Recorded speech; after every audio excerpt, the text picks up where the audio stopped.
Okay, Saturday morning tea tasting on the patio, and we are going to be having Gaba Cha. I wanted to save it to last just because it's so fun to say. Gaba Cha. Gaba Cha.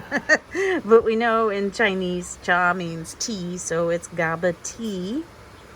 And I'm excited. I think I'm going to either really like it or really not like it from my studies over here.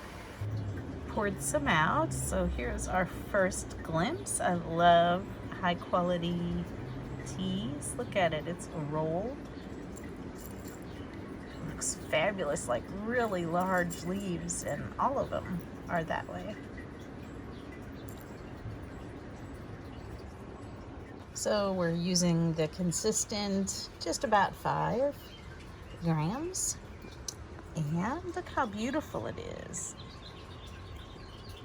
I love it.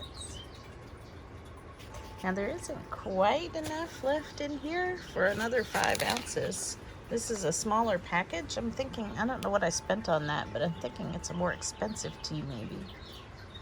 So here's what the wet looks like after a very quick brew. I'll get that again. But here's what the color of the liqueur looks like. I'll have to pick the color out from my spectrum, but this is our sneak peek.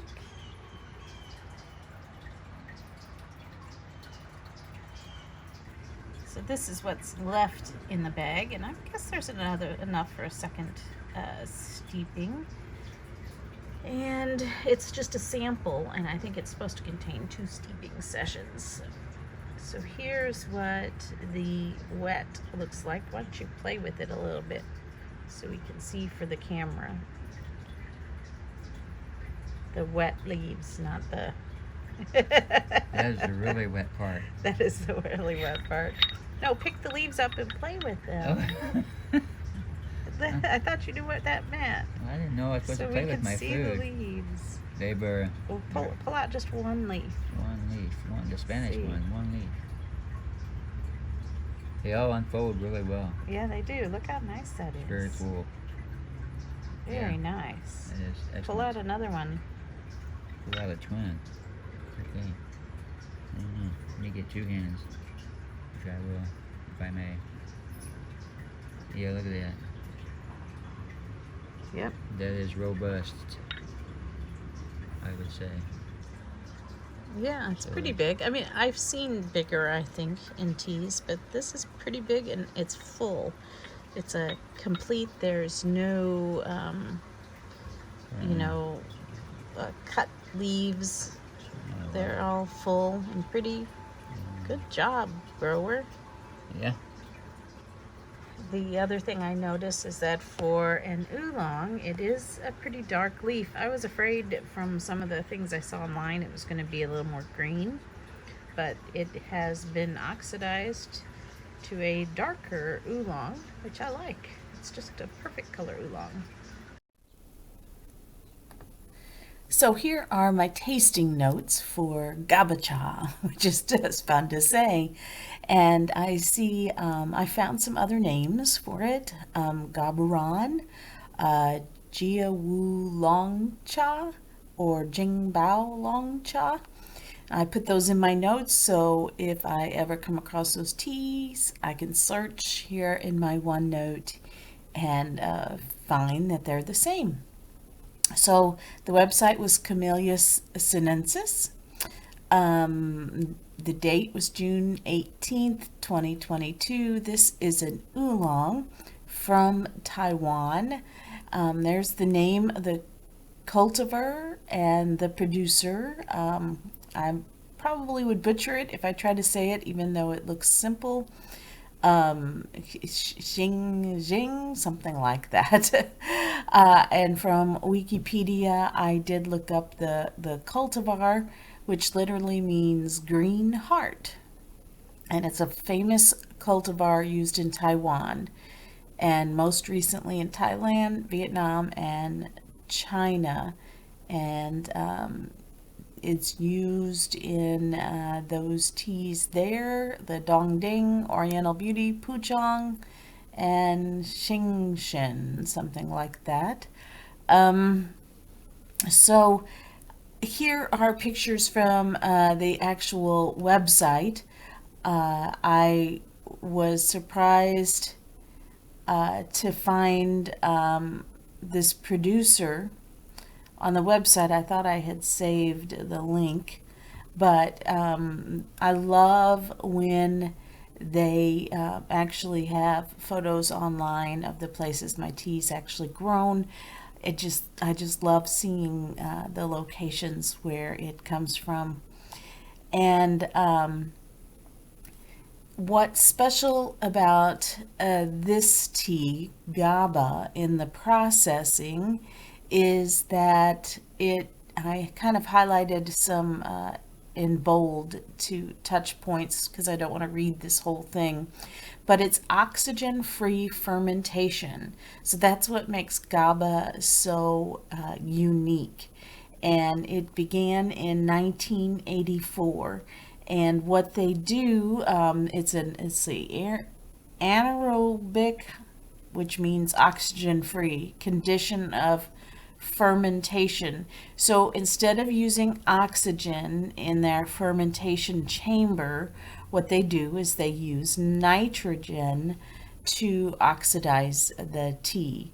So that produces GABA in the tea, which is actually some kind of molecule. So it has this molecule. GABA has a lot of health benefits. Right here it says it reduces blood pressure. From the actual Camellia sinensis website, it's you brew it at 95 degrees Celsius, so it's not quite boiling. And I could tell that because this oolong was, even though it said it was a black oolong, I think, it's not fully oxidized, so that makes sense. If it's less oxidized, it requires a lower temperature. And I could tell that it was not all darker color. There were some lighter colors in it, so that makes total sense. It talks about GABA molecules having an amino acid, and here it mentions some of the health benefits of memory retention, curing hangovers, which we had a laugh at, weight loss, relaxation, and combating depression.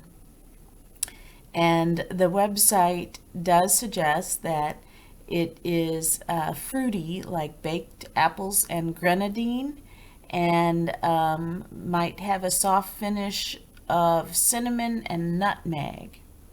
So here's what I got on the aroma flavor. I got fruit and wooded. Here's from the website. It shows spice, some floral, and some woody. The dry aroma was very faint. It was even hard to get an aroma. I got fruity at first and then woody, and hubby only got woody. Now, the wet aroma was very unique. My first word was ooh. And, hubby laughed at me, and he said it was comforting smell. So they suggest a baked apple, and I think I would agree with that. I had that on my mind. I had already read it. Certainly not a raw apple. And there was a spice at well, and they suggested nutmeg, but I think once you get hot apple pie in your head, nutmeg comes to mind naturally. So apple does not come to mind first, but it is fruity. So I was trying to get that. I thought I could get it, but that's really not what came to mind first. And then I said, I think I'm going to go with honey, as it is a sweet smell. It did smell very sweet, maybe lychee, definitely honey. So for woody, is not like walking through a forest, but more like a wet pile of firewood left in the rain. After the fourth steep, I smelt mostly woody. So here's the color on the color spectrum. Golden, which is right here. I get that a lot. The body of the tea was medium, and I have three categories. The astringency was smooth and low, and that is so important to me. I love categories 1 and 2 in astringency. If I get higher than that, I generally don't like the tea. And I don't get smooth very often. Um, but when I do, it's clearly there. Taste. I taste a tart and sour being the same thing, apple. It does not smell like it, but I taste it. So I always look for a tea to carry through, smelling the same through all the categories, through all the different stages, and tasting the same. And here it did not really do that for me. It did change. I think the apple is comes out in the taste, and so surprisingly tart. That's what kept coming out, which is so strange for tea. It's a very light flavor, but I did do a really short steep, and hubby identifies more with the tartness of an orange because he does not really eat fruit much, and so he doesn't have much to call on in his taste vocabulary for fruit. I do get a little whatever spice it might be, but I do not get the wood, so I no longer get the wood that I was smelling. The third steep I brewed a little longer, and ooh, it was even tartar, but there was no astringency, so that's good. I liked that there was no astringency, but oh my, the tartness. This is the tart tea. We purposefully brewed it long, and on the fourth steep, it got even tartar. There still was no astringency, so it makes it a forgiving tea. I should have dropped my forgiving icon in here. However, I find it odd that it does not smell like it tastes. It smells woody now. So, yeah, that makes it, I don't know, lowers the quality to me if I'm not smelling and tasting the same. I've read that GABA has a taste of its own, so I wonder if what it tastes like. Is it taste tart? Apparently, you can recognize GABA from tea to tea, like it has its own flavor. The fifth steep, we added sugar and really liked the tea best this way. Of course, in cooking, we normally add sugar to tone down tartness. So, anytime you have something that's too tart, lemonade or your apple pie or whatever, you add sugar to tone down how tart it is. And so that's what we had to do, and then it was good. It makes sense. So the finish, we both said juicy and mouth-watering.